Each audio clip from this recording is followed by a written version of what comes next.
disposition.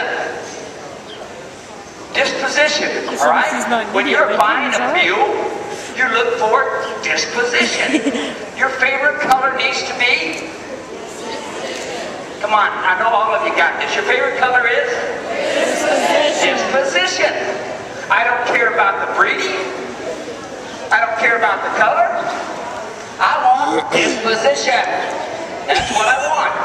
And I want to have one that somebody has handled. Do you think this donkey's been handled? Hi everybody, how's everybody doing here? Nice to see you. The fun thing about a donkey is they just pretty much go along with whatever for the most part until you kind of take them out of their little world. Now Melinda has spent a lot of time with this donkey. So what do you all need to do to get your donkey and mule to be part of you? Spend time with them, right? Okay, spend time with them. Now, Melinda came in, and she was using the survival halter that you had over there. Okay. Now, what we have to understand about these here donkeys is they care more about their nose than they do their mouth. Therefore, their daddy is the donkey. Since how the majority of what we see bone structure-wise is donkey that we see in a mule, a lot of times we have to train according to the donkey. And then there's times we have to train according to the mule. So one of the first things I want to do is I notice that, yeah, the mule, the donkey wants to come in and be in my space. And that's not always a good deal because I don't want them, especially a jack, in breeding season, I don't want him to think that I'm one that thinks he's free. I don't like that thought. So therefore, when he comes into my space, here he comes. I'm going to kick a little dirt toward him. I just said, don't come into my space. I can come into your space. You cannot come into my space. Get this in your mind with your mules and your donkeys. You don't want them coming into your space. That's the downside of petting and rubbing and loving on these here donkeys and mules, is we allow them to get into our space. Now, the next part. When we approach our mule, our donkey, we always approach at the shoulder. He says, look, can I breed them? Oh, boy! Look at it. That's big. Yeah. He says, I'm available. True guy. Right? Donkey. Donkey. I thought we were buddies. Now when it comes to breeding, we're no longer buddies. Alright, so now what I'm going to do is I'm going to put on here what's called a come-along hitch.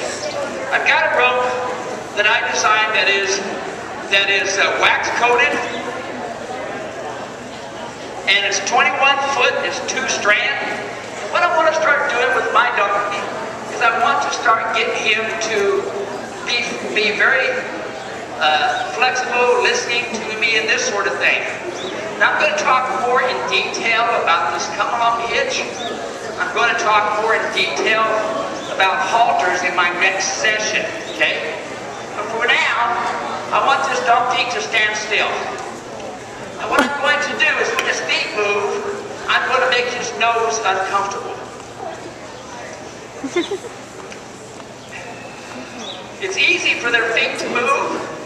It's not easy for their feet to be quiet.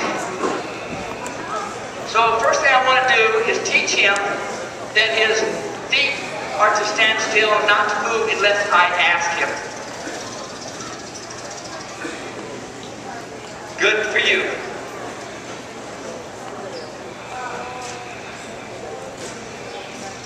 Ta-da! Yeah! Okay, now we want to do a little bit at a time. Now we have to remember that the donkey doesn't have the cranial lobe that goes the right to the left, that tells the right brain what the left side's doing, and the left side what the right side's doing. Okay, since it doesn't have that, and by the way, your horses and your mules all have the same thing. Since it doesn't have that cranial lobe, we must teach both sides. So what I want to do is I'm kind of working on both sides essentially, but eventually I'm going to work on the right side or the left side. So right now, needs to understand that he only does as I ask him when I ask for it. So right now, I basically said, I want you to stand still. Now he figured out, since his nose means more to him than his feet, that a little bit longer that time, huh? All right. That if when I say stand still, I am going to ask first, then I'm going to tell, then I'm going to demand. In the very beginning, I have to demand, I have to be a little bit more assertive, and so that I can get them to get their feet to be quiet. Now I pick it up and move him around a little bit, and then I'm going to wiggle the rope. I'm going to ask him to stop. Good. I only had to ask.